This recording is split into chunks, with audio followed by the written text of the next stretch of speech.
Adams State College. Great stories begin here. Good evening, everyone, and welcome to tonight's Adams State College Faculty Lecture, the last one in the series for the spring semester. Tonight we have a veteran speaker in the series, Dr. Sheryl Ludwig. A couple of years ago, she did a talk on Mayan women weavers that was absolutely fascinating. It was beautiful, the work that she displayed. Tonight, she and a panel of local teachers who traveled to Guatemala are going to talk about that experience and how it was aimed at actually improving education here in the Valley for students here. So, without further ado, please join me. Ask questions. This is more of a discussion than a lecture, so feel free to speak up and ask questions during the talk. So, please welcome our speaker, Dr. Sheryl Ludwig, and her panelists. I'm Laurie Smith. Good. Thank you for coming, and thank you for being interested in this topic that's near and dear to our hearts. It always works if you put it down, you said? Use the wheel. I am. Roll the other way. Oh. There we go. I think I have it now. Okay, so I think it may be Quechua Sutuhil. Bienvenidos or Uts Ipitik. Welcome. Guatemala Study Abroad started in 2006. We only had 2 of them. We hope to reinstitute it. But let me tell you just a little bit about the background. I did my dissertation research in Guatemala. That's why I came and presented on Guatemalan women weavers. I studied teaching and learning from the perspective of a person who is learning to weave with excellent Maya teachers who are totally illiterate by our standards. Okay? I was so fascinated that when I decided that I would try to teach in college, I came to Alamosa to interview and discovered that there's a sizable population of Kampala-speaking Maya here in the Valley.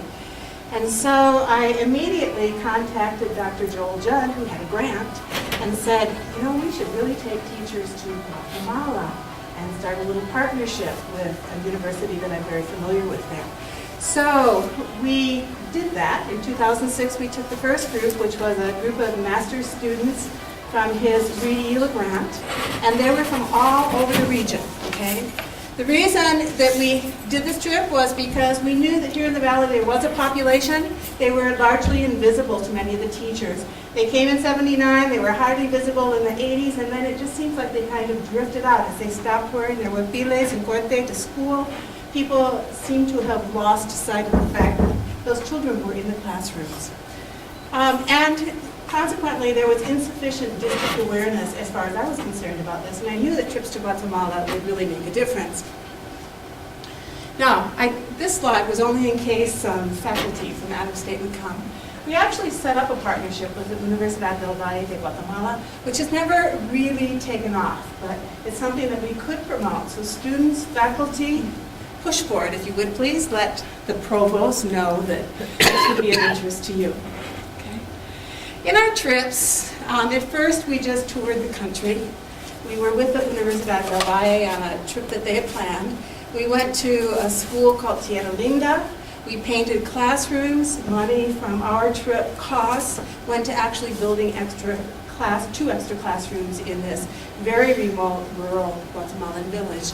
So here you may see Laura Maloff, from whom you'll hear later, and then Esmeralda Martinez from Holston Primary. We went to a small coffee plantation called Los Terrales, and we actually went to the school. It's a 2-room schoolhouse taught by a husband and his wife. Okay. We had a cultural immersion. There's Ms. Cruz learning how to weave. This is the second year when we took only local teachers. You may recognize Dr. Donna Stout from the Teacher Ed Department there in the back. This was revisiting Los Terrales, but this time we actually did lessons educating parents who are also illiterate how to help their children in school. So you see that we're teaching those parents and their children some basic math methods. We also taught teachers. We gave Ministry of Education of Guatemala approved professional development activities for schools. How many? 5? Did we do 5 presentations? So, Yeah, and here you see a group of teachers rapidly interested in what people are teaching. And I'm sorry, Barb, you just happened to be in all these pictures. And what we emphasized was the active, engaged learning. And we also met with the Professorado, which is a university-based professionalization for Guatemalan teachers, sponsored at the Universidad del Valle de Guatemala in Sonora. So there you see the dialogue of teachers, where we sat across from each other, but we interacted mightily about what works, how we would do things, how they would do things, etc. So that's the background of the trip. And now I want to turn it over to the real people who have been doing it in their classrooms. So I just decided to go by chronological order. Laurie Smith, it's your floor. Please tell us what you are doing with this information in your school and with the teachers, please. hi, my name is Laurie Smith. I am a teacher at Folsom Primary in Alamos Public Schools. I've been a principal there. I think I'm in my 6th year, but prior to that, I was a first grade teacher for 11 years. In our school, over the years, we have had a huge population of Guatemalan children and newcomers to our school system. So when they asked the second year, the first year they had taken a couple of the Esmeralda Martinez from our building. They had taken her to go be in the first round of going to Guatemala. And so the second year, they wanted Alamosa School District teachers to go on this trip. So initially it was planned for 2 of my teachers to go, and one of my teachers couldn't end up going, so I went in her place. Actually, I really wanted her to go because I'm a principal, but it wasn't really. Well, and I think the key piece about having a principal go is things move forward because principals believe they need to move forward. And I think that was key for me to go and open my eyes to see what it was like to go to that country and actually see how the work ethic and how they value education there, and they're dressed in their cute little uniforms, to go to school, and to see the honor of these people and understand they want their kids to learn just as much as we want our kids to learn. I was very impressed. One day we talked to the elders. So we had dinner, and then they did dinner for us, and then we went and we talked to the elders, and we talked about what the elders want. And the elders want the same things that we want. They talked about technology and how they wanted that for their kids. And we just think when you looked at that country, you just, my mouth was open the whole time, and my eyes were like this big, because what they were able to do and what we could offer them. We went to one school. It was one of the schools, because we also interacted with the schools, and we went to one school, and as we walked, we got a flat tire. And so we had to walk up to this school, and they had these buildings, and they had gotten a grant or something or other that they had bought them manipulatives. And they'd had the manipulatives forever. And they were still in boxes and containers. And since we were waiting for somebody to come and fix our flat, we thought, what can we do? So we pulled out those manipulatives, we opened them, and we modeled for them, the students and the teachers, how to use them. They were Unifix cubes, and they were tangrams. I mean, it was exciting and we were teaching them how to teach their kids. And I am a non-Spanish speaker. I can speak in Spanish to introduce myself, ask how somebody's doing, and kind of understand what they're telling me. But boy, we were interacting, and when we got up there, it's called what is best practices, regardless of what language you speak, is what we were doing for these kids and for these teachers to teach them how to better teach their kids. We did, and I don't know if you're familiar with Miss Wishy-Washy. The cow jumped in, the pig jumped in, they rolled in the mud. Well, that was one of the lessons that our team had done. I was the literacy team, and teaching them how. And we made big books with them. And I guess what I brought back from that is that when I took things from there. I took their money, and I brought back their money, and I took pieces of their culture. And I brought it back because in my building we have a showcase. And the thing is that one of the goals of my building And for me, it's that how do you make every person who walks through that door feel important? No matter where they come from, or what they look like, or who they are. I want them to feel important. So I had Charlie build me a showcase, and in one of the showcases we put American money with American dolls. We put, and anything that was American on the top shelf. Then we put Mexican money with Mexican dolls and anything that dealt with Mexico. And then we did Guatemala, because what I was trying to do is represent the three populations of children that we serve. So when those kids walked in that door to register, and those little kids ran to that showcase, and their eyes lit up, because we made a connection outside of the classroom with these kids that we valued who they were. I have a tremendous secretarial staff that greets these people, and we built a culture that we now answer questions in any language you want about anything you want. Meaning, if they get something in the mail that is not related to school but they need help with it, they know they can go to my secretary at the front window and ask her, and she's going to help them. We've built that confidence that they can walk through our door, and they're valued. Essie Martinez, Esmeralda Martinez, who you saw in the photos, has been at Folsom a long time. She is our bilingual teacher who teaches kids in both English and Spanish. So if you're a Spanish speaker and your first language is English, if you're a Spanish speaker and your first language is Spanish, you're taught in Spanish and in English. If you're from Guatemala, you are more likely you have three languages. You have the English, the Spanish, and the chronicle. Well, you are enriched in English because, and so we enrich them in English. So our goal is that how do we raise their achievement? How do we close that achievement gap? Because that's really huge for us. Essie has done a fantastic job, and part of her drive also was how do I pull parents in to make them feel welcome in the school, because we are the first experience parents have, and if it's a negative one, guess what? They're not coming back. So the deal is that she's put on this huge family night, Lectura de Familia night, that she puts on, and we embrace the cultures of our Mexican Guatemalan culture. From this, we've added the piece where when we did, because we're really good about addressing our Mexican population, but we weren't as good at representing our Guatemalan population. So what we started to do is we started to embrace that. And so we got in contact, there's a local representative that speaks for that community. I can't think of his name. Francisco Lucas. Yes.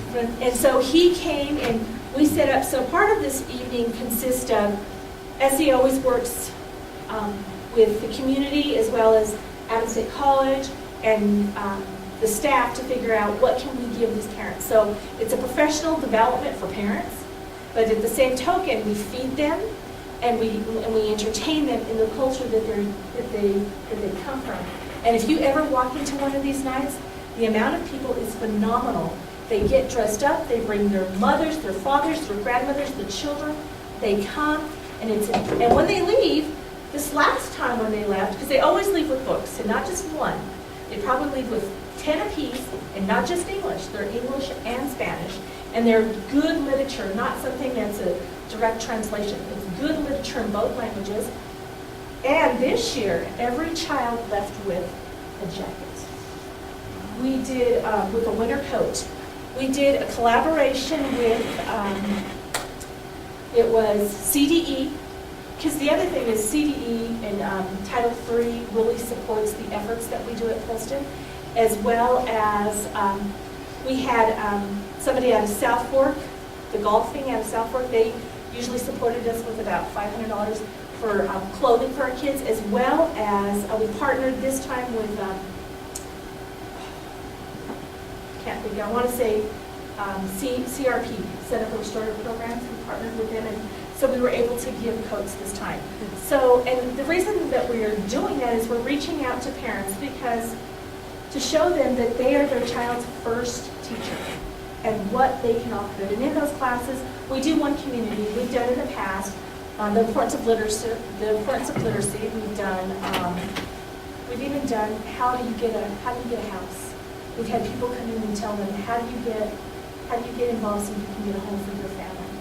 Because giving them that home and that sustainability to want to stay and need somebody to advocate for them. So with that, I mean, all of that comes from the work that we saw when we were there.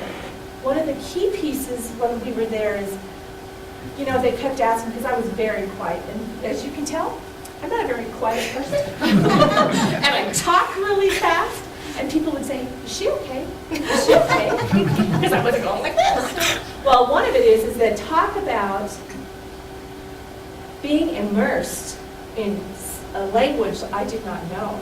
And now it was me knowing how all those children feel when they walk through my doors at Polston. So I could see that. So that was me. And we went to a school that was, they don't get lunch every day. They get lunch every other day is what they provide for them. And the lunch they provided for them was warm milk. And if parents wanted to, they could bring them a bag of cereal to put in their warm milk because that was their lunch. And we were there, we were watching them in their classrooms, you know, we think we need all these wonderful resources to teach, but they weren't teaching with all the wonderful resources that we're used to, but the kids are still learning. Well, we were there, and we're here, we're in Guatemala to help those children and to give them what we can offer them and to give teachers what we can offer them. And we're getting ready to leave this particular school, and I get emotional when I talk about this. This little girl came to me to give me stickers for her, and I thought it broke my heart because that was near and dear to her heart. And she gave it to me because she thought I was important. And I thought it really made me reflect that, you know, about these kids and how important they are. And what we were doing was a great and wonderful thing. Sorry, every time I tell that story, and I literally, she gave me them, I took them, and I went to the bus, and I cried. But it just showed how much they have in their heart, these kids, and to be there and give that back to them was a wonderful thing. And the teachers, my God, they were eating up everything we had to give to them. It was really a piece of going on that trip for 10 days, literally changed my life. And being able to bring it back to Polston and share that with my teachers. I shared this story with my teachers the first staff development day when we got back, because I think it's important that the kids that we service are somebody's babies, and they are sending us their very, very best. So we need to make sure that we treat those children exactly how you want your child taught and how I want my own child taught. So I don't know if I missed anything. Who has questions for Laurie? I have one for you. Do you think that she helped them more or they helped her more? Sounds good.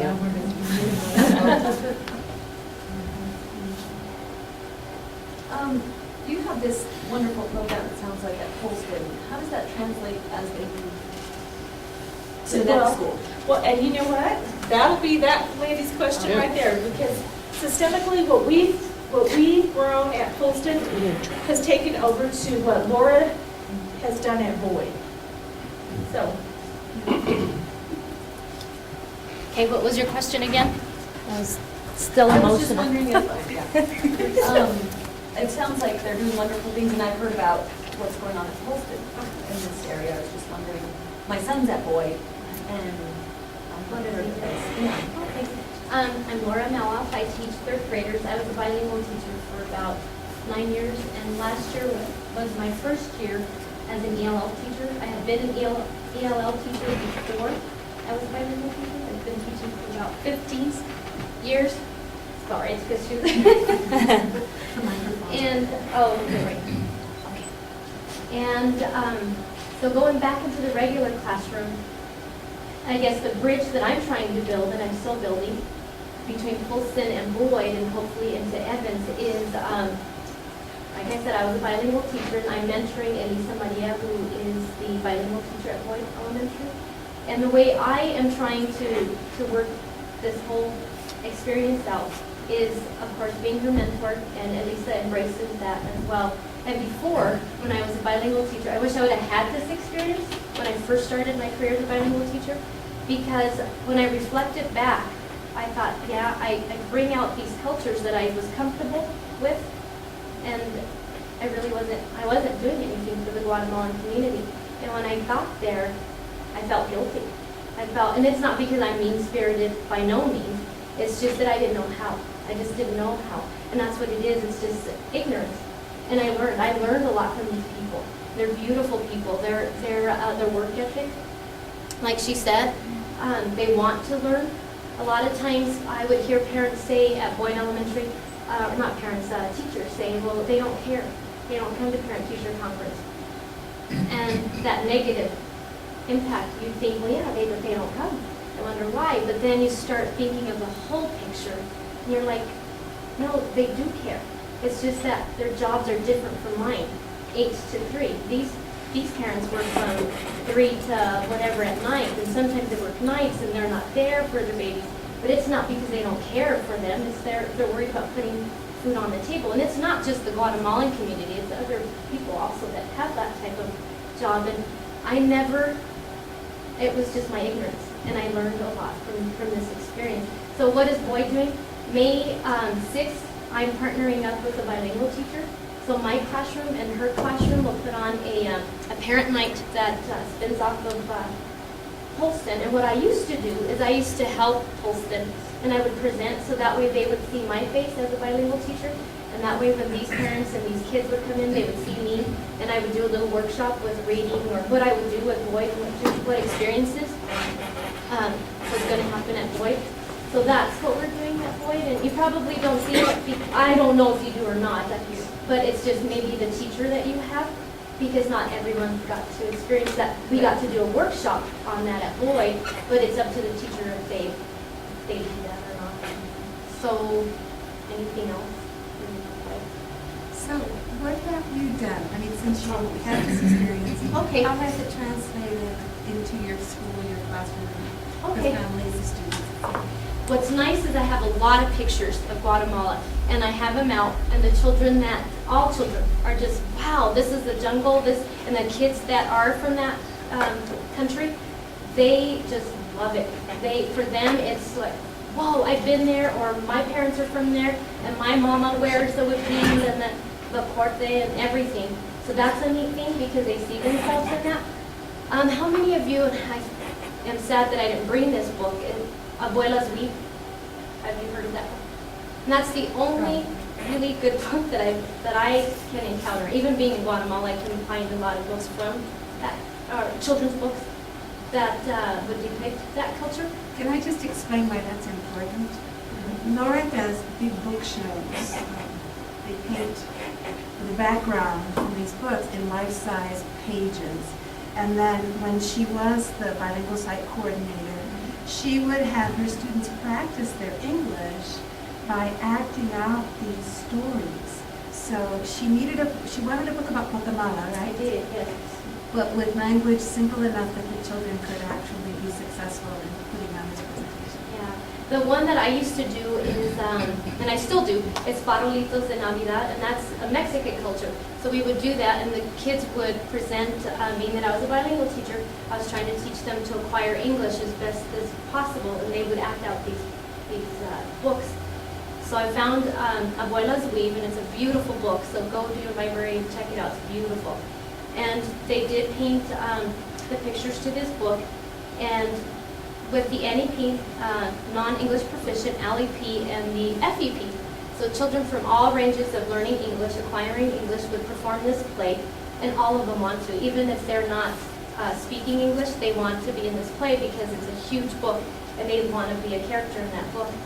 And when they see that, or the parents see that at parent night, it's just a neat thing to see because it brings smiles, and you could tell that they're talking, and it just reminds them of back home, of Guatemala. And then I got to purchase music in Guatemala, the clothing. I have parents that come help me put that plate together. So it's nice. That's a neat thing. And I do that about twice a year. And then last year I got a girl from Africa, and she spoke 5 languages. And I knew this book, darn it, it just flew. And we painted a picture, a big book picture of, it's called On the Other Side.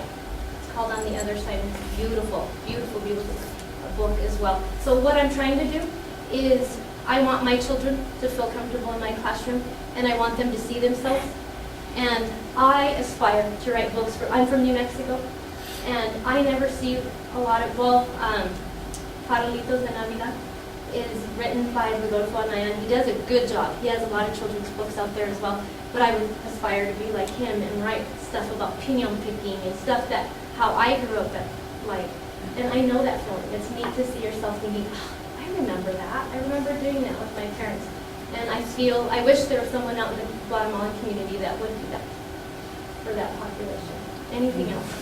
Because I tend to ramble a lot too. How is the interaction between the English-speaking students and the Guatemalan? In my classroom? Mm-hmm. The interaction? You know, they do tend to migrate towards one another, but I feel if you, as a teacher, if you group them up differently. I have a child that just came in new. She's about a month new to the United States from Guatemala, but her personality lends out to wanting to be with children that just speak English, and the children, I feel it's all the tone that the teacher sets. So if you're going to be negative, of course the children are going to be negative. But, you know, a lot of my kids leave wanting to learn how to speak that other language. Or the parents come to me and say, can you lend them books? Can they do this? And can they do that? I feel it's all up to the teacher. You set the temperature. And, I mean, it all comes down to that, in respecting that culture. Anything else? Did I leave anything? Of course. A lot. But you did a great job. Okay. How are you, Sam?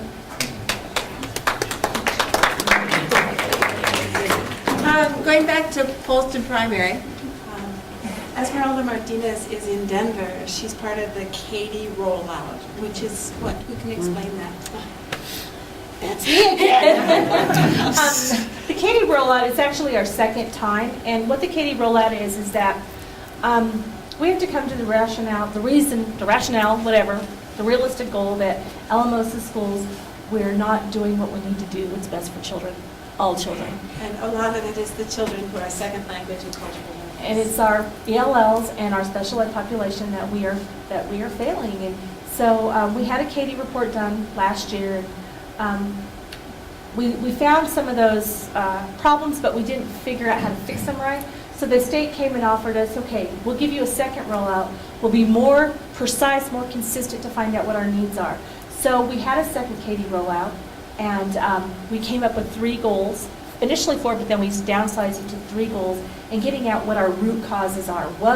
And that's really looking deeply and figuring out how do we embrace and how do we change and how do we improve and how do we make those kids grow. And that's one of our target populations that we're looking at. It was interesting that a couple years ago, the CSEP scores showed high rates of proficiency in literacy at grade 3. And then from grade 3, I don't know what's happened recently, I understand scores have changed and probably gone up, but from grade 3 on, there was a slight reduction in the number of proficient scores in literacy. So we kept it together through Boyd, and then, by the way, we tried to take 2 teachers from each building to Guatemala, okay, in 2007. And the second teacher we took from Boyd Elementary is being honored tonight. She was the Alamosa Teacher of the Year, and she was also named the San Luis Valley Teacher of the Year. So when we leave here, we're going to try to find her. It's notable that none of the teachers from Evans Elementary are here, okay? Or the middle school. They've all left, you know? But we do have somebody from the high school. So let me introduce Barb Cruz. Hello. I've taught high school biology here in Alamosa for 27 years. And I would have to say I probably got to Alamosa about the same time as many of the Guatemalan families did, but I wasn't really aware of them. And we tend to lump them in the Hispanic group, and most of them do speak Spanish, so just didn't really think about it very much as a separate entity. It was a life-changing trip, and after I had been to Guatemala, well, I'm going to backtrack and say, before I went, I told a class I was going to Guatemala, and a girl came up to me, one of my students, she said, "You're going to Guatemala?" And she was so excited, and she was from Guatemala, and she goes, "I can have my dad come and talk to you about what you can expect." And he came that same afternoon. They were so, she called him and he came, and they were so excited I was going to their country. And that kind of excitement prevailed from that moment on to still now, because somebody is recognizing them as an entity. That's all people really want, is some recognition, don't you think? So we took that trip, and it's a beautiful country and really gentle people. And yeah, I was going to mention too, the warm milk and cereal for lunch they recycled. They all had their own bowl and spoon that they washed under a cold spigot outside and put away on the shelf and used again the next day. And they were happy to be in school with 40 kids in a classroom, and they didn't know any different, and it was a beautiful place to be for both them and for us. When I got back, I was so much more aware of that culture, and with Dr. Ludwig's help, we started a club for Guatemalan kids called the Chupinas. And I can't really remember now how it came about, but I just advertised it on the announcements, and 20 kids came. And there's way more than that in the high school, and we began to say, what do you want to do? What kind of activities? And I think what they really liked and still like is just being together in a safe place and being acknowledged and talking. And so we started talking about their own experiences and some of the things that we decided to have a presentation. That was last year? Or it might have been the year before now. You asked them what they would like to do, and Yeah. their response was, "We'd like to tell our teachers Who we are. Yeah. Yeah. So we just advertised to teachers, come. It was in the early evening, come to my room. I didn't expect a big crowd. And hear from these students. And we had way more than a full house, standing room only. And many of them brought their parents and their little baby brothers and sisters, and the whole family was there. And a lot of teachers came, and they had their clothing out, and we had some refreshments that were typical Guatemalan foods. And we had 3 girls that kind of told their life story. And they were so heartwarming that people were crying. I don't know if anybody didn't cry at that presentation, even the guys. And things like what it would be like to be here, fresh from Guatemala, speak Carnaval. And that's another thing I really wasn't aware of, that they're a trilingual people. Their first language is Carnaval. Not knowing too much Spanish, coming here, getting put on a bus right away with your little sister, and then finding out that you and your little sister go to 2 different schools. You're separated. You get in a bilingual classroom, but they speak Spanish, and you don't speak Spanish either, really. And starting to learn English, and and then getting lost on the way home, and just that whole first day, if you can imagine, just having somebody explain what that's like. And my goal would be for the students to hear that. The other students need to know what the person they're sitting next to has been through, but I haven't gotten that far yet. We had some other celebrations. We had a marimba donated to the high school, and so we had a dinner celebration and performers playing on the marimba, and all the families coming to celebrate that. And there's been some really neat things happening, and I think those kids feel more of a sense of belonging, more accepted, not as isolated. And other teachers have told me that, so it's not just me that thinks that. We're going to plan another kind of thing like that just for the high school teachers this week, because people make fun of that name, Chupinas teachers. What is that? you know, and so what so many people have asked me that. I'm going to say, you want to know what it is? Will you come? We're having a lunch, and we're just going to serve some, we're going to cook it up in my kitchen the night before, serve lunch to teachers, bring some of their clothing again and some of the things they value, and just, because I think a lot of teachers still don't know who they are. They still do what I was doing, categorizing them as a group that they really are not a part of. So we're going to have one more little last thing this year. I just can't explain how, you know, you think you're a really aware person and that you're very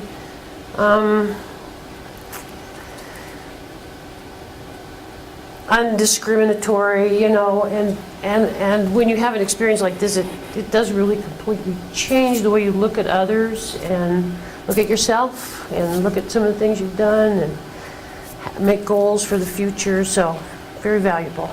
Any questions? I wondered about the immigration policies and whether it has a negative impact on the community and how does it affect the practice? Oh boy, I'll just tell you about experience. Had some couple sisters I got really close to through that club. And last summer in June, somebody rang my doorbell and at dinner time. And it was one of my students and her parents. And something muy malo. Very, very, very bad, very bad. And they didn't, I had some company over and they didn't want to talk about it in front of my company.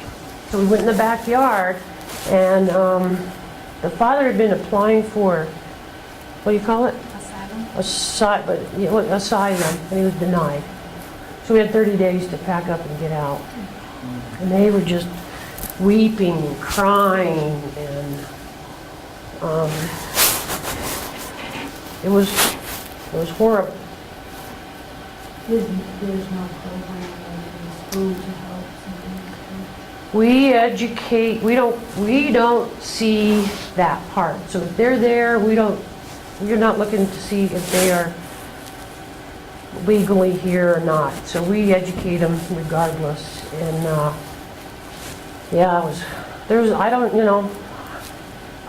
we tried to contact different people and different organizations to see if there was something that could happen. That I call this teaching as community activism is because through just wanting to be involved with what's going on with the children, I became acquainted with the Immigrant Resource Center. So we then went to the Immigrant Resource Center, got the director there to talk with the father about, he had already spent thousands of dollars paying for a lawyer, and he just didn't feel that he had more money to spend, only to have his appeal denied a second time, a third time, whatever. So she talked to him about what some of the potential consequences are. Anyway, we've become involved with a lot of community agencies as well as teachers, just trying to make life better for some of these second language and cultural learners. And it can't always help them, but I think it helps. I have another student whose mom was deported, I think 5 years ago, and she's lived with her aunt ever since. And it's not a good scene. And, just, she comes in and tells me about it occasionally, and, I try to make her comfortable at school, because it's not comfortable at home for her. But just think, immigration is a big part of that. Guatemala days and Florida, and that kind of impasse, maybe care about them, but can't help them. Yeah. It must be heartbreaking for the teachers. Oh, yeah, and first you try to do everything you can, and then... I think there's 4 in the family that are my little kids that are in foster care because of Hey. tough. It just It's just amazing how unaware we are as Americans as to the plight of families in these situations. And all the education we can do and how we counteract these negative social forces.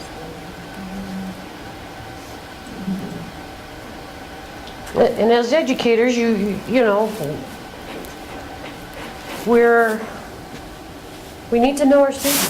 And I think the better you know them, the better the whole thing will be. So in the end, do you feel that you've made enough of impact when they have to leave?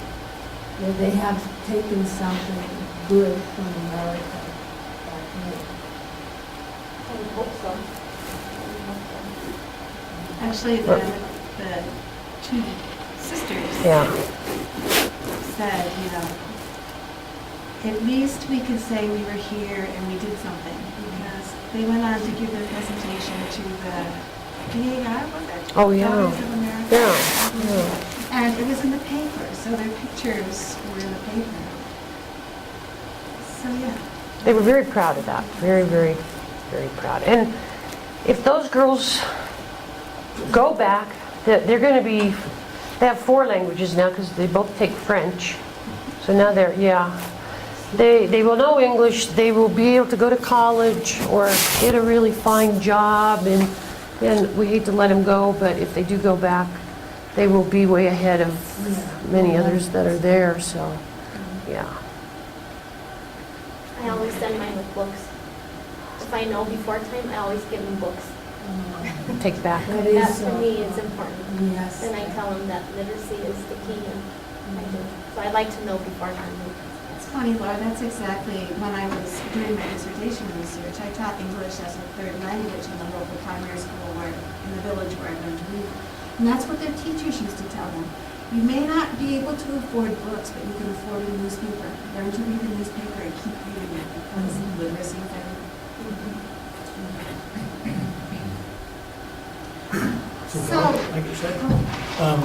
Laurie told some stories of her trip. What happened what she experienced in Guatemala. Do you have any stories that would be meaningful of your trip?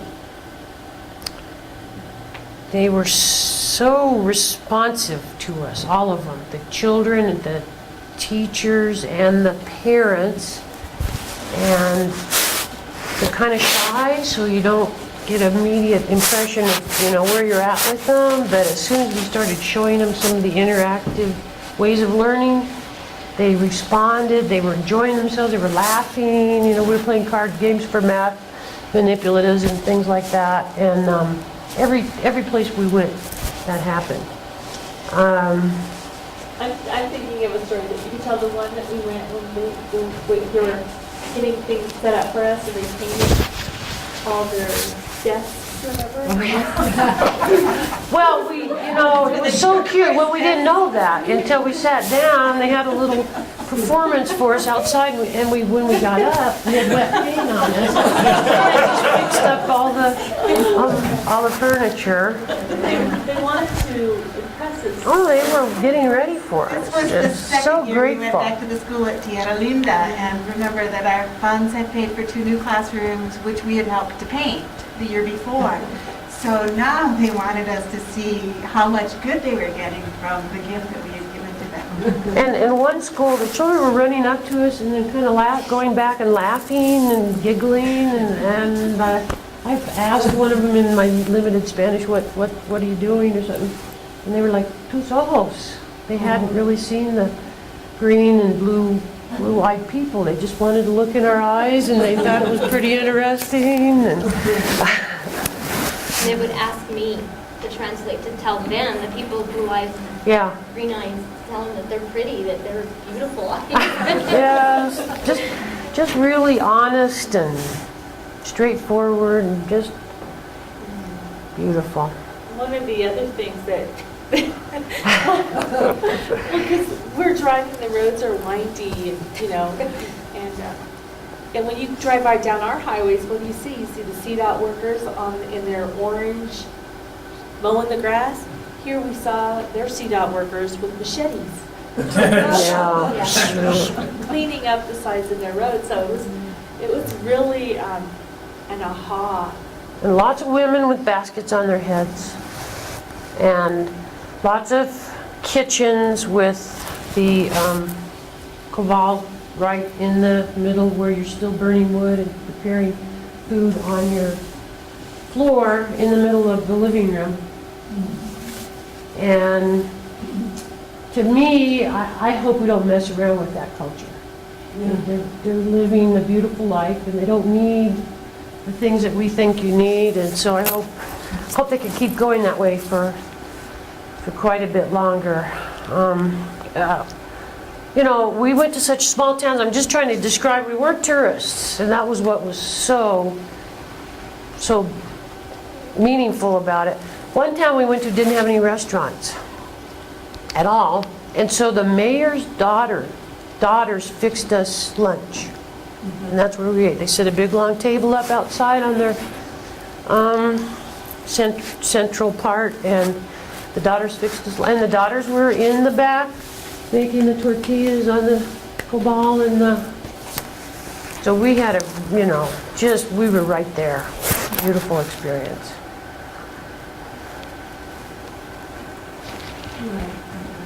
That's interesting. Thank you. Thank you.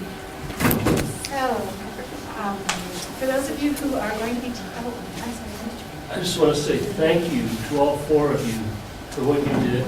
And Sheryl, I would like to go the next time. Help me find the grant money. I know if I just advertise and say it'll cost you $2,000, that I'll have a few people go. But, you know, I ask a lot, especially the second time, because we did all of those professional development activities, and we were tired. It was interesting, though. The first time, we had a few people show up. Each time we presented after that, we had more and more and more, because the people would go back and tell other teachers in their school that this was good stuff, because we were teaching engaged pedagogy. And they actually shut down schools for the last presentation we did so that all the teachers could come. It was amazing. So anyway, I'm reluctant to say pay $2,000 for that opportunity, but I think people would. yeah, I'd like to get more people there. So again, community activism, because it does take a village to raise a child. And when the parents aren't received well in this community, that impacts the child going into the classroom. When they are received well, that positively impacts the experience that those children are having and their parents are having. And what these teachers have done, bringing the parents in, creating a better climate, it started from them becoming more personally aware. Okay? But what they've done is to unify that community. So now we have the Immigrant Resource Center donating marimbas and lessons at the high school so that the middle and high school children can learn to play a musical instrument that's native to their culture. We have, last year I brought over a friend of mine named Juanita Nalcano. He is a math teacher. I mean, this is a young man who immigrated as an undocumented person, got his citizenship, went to college in the United States. He was a teacher in Guatemala. In Guatemala, teachers can be teachers with basically a high school education. So he had to learn English, go to college, get a university degree, became a teacher, and now he's a math teacher in a very multicultural high school in Los Angeles.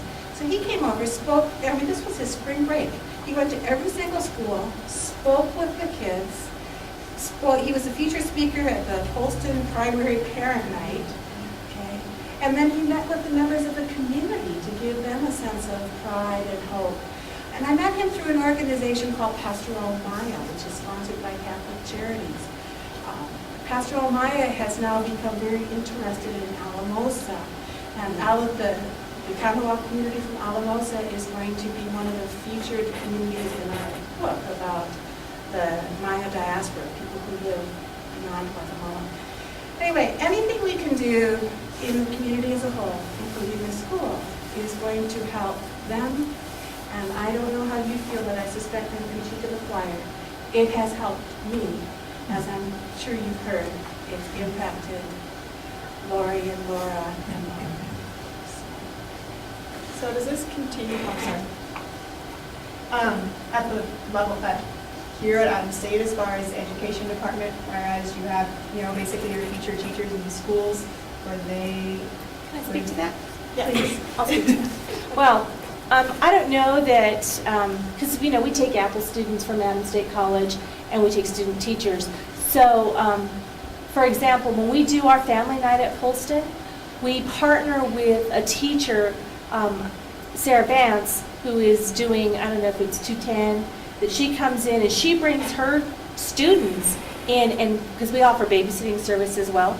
So what they come in and they do is they listen to the whole thing. They help us serve the meal. They're there engaging in the cultural practices of whatever entertainment we have. And they're also taking those kids and teaching them a hands-on best practice way to engage them while the parents are in classes learning. So that's some of the way that we have collaborated with. By the way, I went to Guatemala in 2006 with Esmeralda. And I think as they enter our buildings, and especially if they're placed with teachers who are ELL endorsed teachers to get their student teaching done, then they're open to that culture within each classroom. So I don't know if that answers your question, but we're hoping that affiliation will continue to grow. Because, I went to Fort Lewis and we had a summer program for ELL students where we went to Mexico and we taught for a month in a small school down there. And we paid for it all, and we were more than willing to pay the $2 grand and came up with it, and I was all from loan money, but but I'm just wondering if that's a program that you guys would try to have with the students here to take them down to have that opportunity, because if you can teach in a school down there, you can teach here. Yeah, actually, Dr. Judd wrote the grant money that took these two groups to Guatemala. It was ELA, Title III money.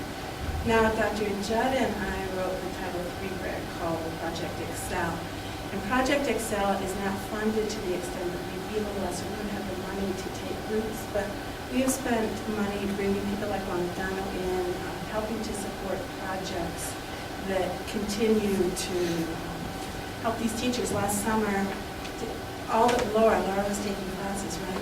Esmeralda and Laurie and Var went to Seattle for a training on cultural proficiency so that we would have a team of people with the tools to talk to their peers about developing those concepts. I tried to do with the money that is available, things that are going to keep this alive in the district. It broke my heart about a month ago when Var told me that she was going to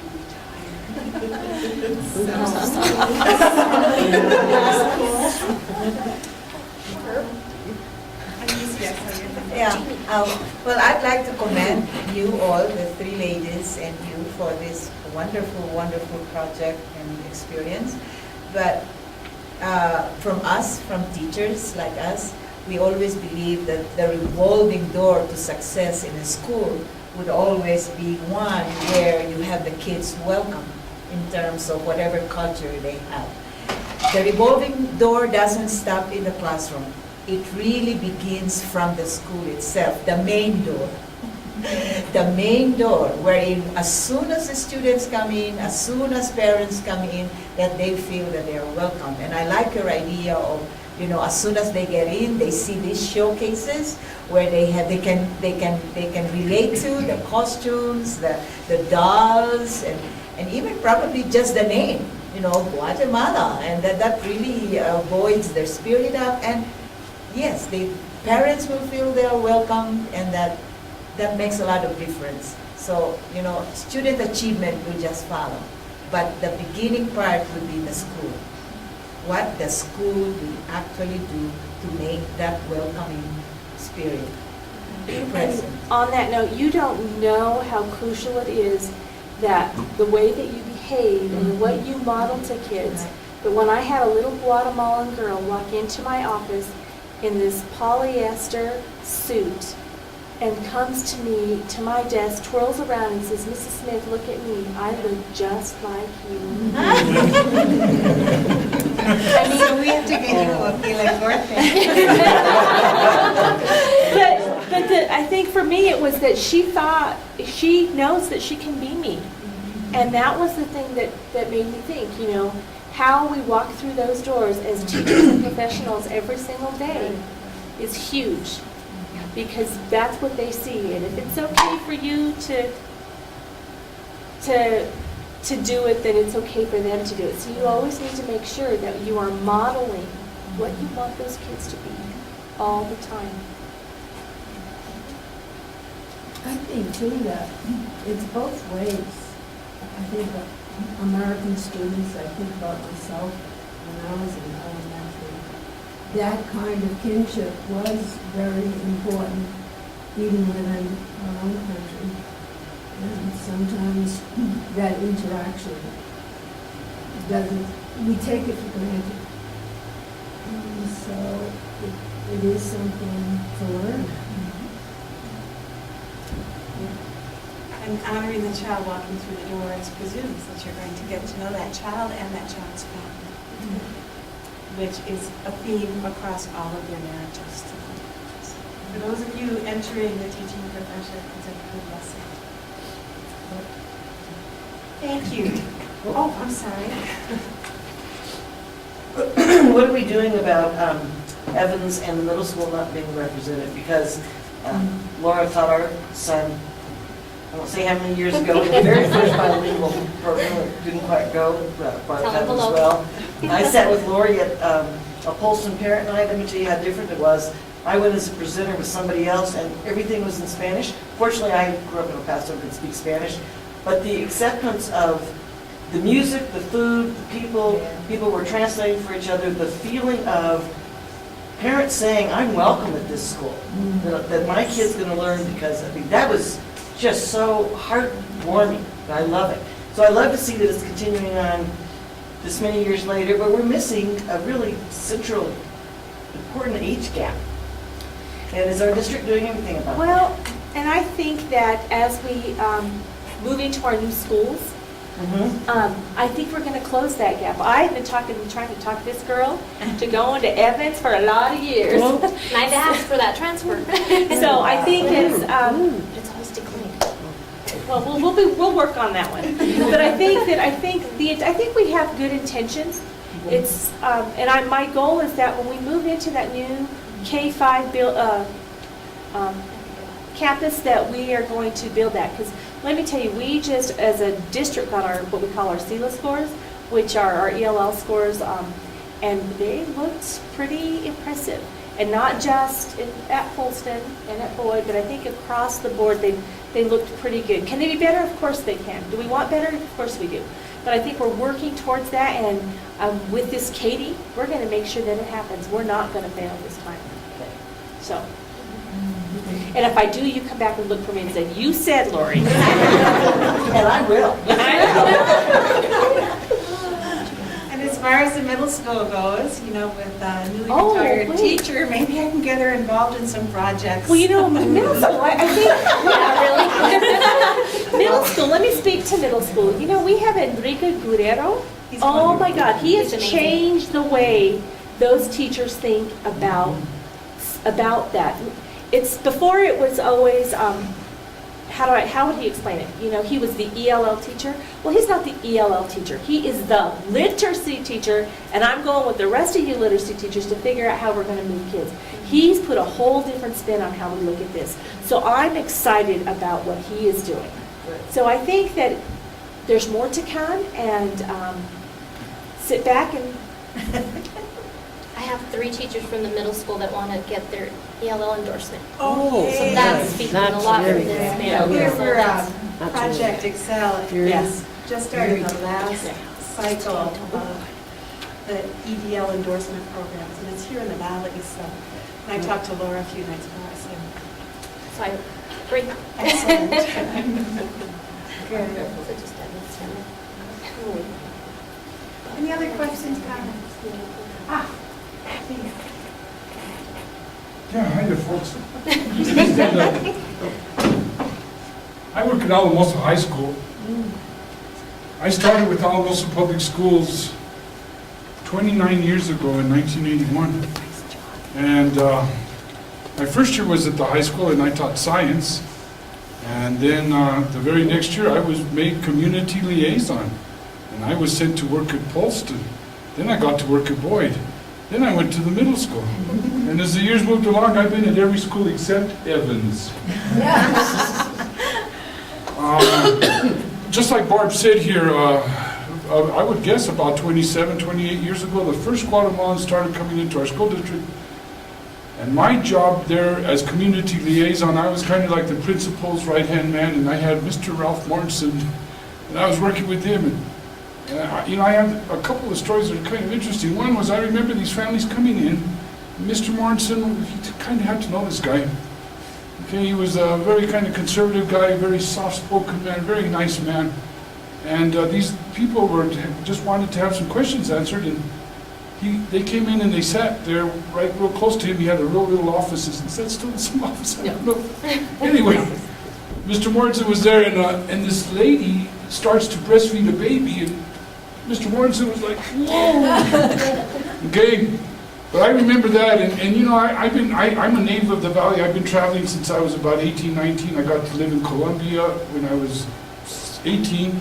I lived in Paraguay when I was 19. I moved to Mexico when I was 20. I had my 21st birthday there, and I've been living back and forth all over throughout the years. And so I remember that, and my schools have used me just because I pretty much know Spanish fairly well, and so I get to do a lot of the translation kind of work. And now I'm back at the high school here years later, and anyway, I talked to Miss Ludwig. I had mentioned this to Miss Cruz, and I've tried to let a few people know that I'm organizing a trip this summer. I'm planning to leave second week of June, more or less. That's kind of like, I think, right around second week of June, third week of June at the latest. And I'm not like these ladies. I think if I ever went any place for just 10 days, I sure would feel cheated. Because how did you get all the young mothers to go for 10 days? Yeah, quite frankly, you know, when I go someplace, boy, about the least that I could stay is a month, or else I just don't even feel like it was worth my time and my trouble, my everything. So yeah, usually when I go, I kind of almost get settled and rooted to where I am. And then it's really hard for me to leave, because by then I'm already in the flow of things and I kind of want to stick around. So I just kind of had to just make up my mind and come back. But eventually maybe my life will settle down and I'll decide where I want to stay someday. But right here at Adams State College 11 years ago, I met a lady who became my second wife. And I have two children from a previous marriage. My first wife is from Mexico, Jalapa, Veracruz. I went there to study, and I studied Spanish at La Universidad Veracruzana in Jalapa. And these two, they've had my children, you had my children. And so they know my kids through school. I have a daughter that's a senior this year. She'll graduate this year. All things well, I hope. And then a year or two later, I'm after her, and I'll be leaving my school also. But I wanted to do this trip 2 years ago, or a year ago, and then they had the thing about the swine flu. Then they had the thing about the narcotraficantes. And in the meantime, my wife has been filling up boxes and boxes of stuff that I'm supposed to take. So I got a little trailer for a vehicle, and I've been trying to organize this trip. And so I decided, gee, it's this year, I gotta go. Or else she's going to have more boxes for me to take. My wife is kind of like a person that lives all over. My wife kind of like has 6 different places where she lives most of the time in bits and pieces. She's an only daughter, and she still cares for my mother-in-law. And my mother-in-law lives in Switzerland, and my wife is Swiss. And one of the things when I meet some of these people that are working on papers, and I always refer them to the Immigration Resource Center and stuff like that, and I tell them, well, my wife isn't a citizen. You know, and right away they're like, oh yeah, so then they have a whole lot of things they want to share with me. You know, because they feel like they could trust me for different reasons about having crossed the border. Some people hidden underneath seats, and some kids, like the kids I know you were talking about, they stayed 4 months in a detention center. They were like locked up. Well, anyway, I get all these stories from all these years that I've dealt with these people, Quite tragically, I remember years back, 2 Guatemalan boys right over there by the Holiday Inn, boom, they were hit head on and they were both killed. Remember any of this? They right off the highway, and so I got to meet some of their families, and then of course I had to go to the mortuary that night and see the dead bodies and be there with, through all that. So for me, it's been a big learning experience all these years, these 20-some years, but I'm mostly here tonight to invite any of you to join us. I told Miss Ludwig this morning, I said, I feel safety in numbers. And right now, and it's not that I'm scared of or anything, but it seems to be like a pretty neat thing that I get to do. If I get some other people to join us, I think we'll have a real nice trip. Right now, we're 3 vehicles and we're about 7 people. I think we could be 4 or 5 vehicles and maybe take 9 or 10 people. We have a house in a little village called Coatepec. Coatepec is only 15 minutes from Jalapa, Veracruz. You can find Jalapa, Veracruz, just find Veracruz, Veracruz, and go in east. It's actually the route of Cortez. And Cortez took off right across Veracruz, right into Mexico City. Like I said, it's pretty easy to find. 15 minutes from Jalapa, which is the capital of Veracruz, is Coatepec. We have a little 2-bedroom house. My wife has done this email telling everybody we can accommodate 10 people, and we probably can. We have some air mattresses, and we can make room. We have a bathroom upstairs, a bathroom downstairs. Anyone wants to join us, contact me later. Let me know. I can leave my email address up here. And I'm trying to just get in, and I've been doing this kind of on and on. All these years I've taken 20 to 30 people have gone to this area kind of because I told them it was a nice place to go see. I've taken bird watchers and cattlemen, and I'm Armijo at hotmail.com. Okay, and this EL is actually not it's actually from Samuel. My name is Samuel. Okay, so it's El Armijo there. So yeah, please feel free. And what I shared with you about my trip, I'm going to be gone for a whole month. We can get you there and get you there for free. Okay, I'm not going to charge anybody money for gas. Or just get there. You want to come along, come along. You're welcome to bring your own vehicle. I'm taking one van that's going to stay there forever and ever. I never plan to bring it back. Another vehicle is supposed to get all the way to Panajachel in Guatemala, and that's supposed to stay there. By the way, it already has Guatemalan license plates and Guatemalan, so that one's ready to go. Let's see how this all works out. And then one vehicle's to get us back home because we want to come back home. So this whole thing, I hope it works out as planned. But anybody, you can join us. You're welcome to come along. Then, of course, after you've stayed, whatever, you can stay the whole month with us with that. But then, I don't know, but once we end up piling into one car to come back home, that's what the problem's going to be when we don't have room for everybody. So you might have to get yourself an airline ticket and fly back home or something, okay? But you're welcome, and thank you very much. Anybody who wants to join us, thank you. Adams State College. Great stories begin here.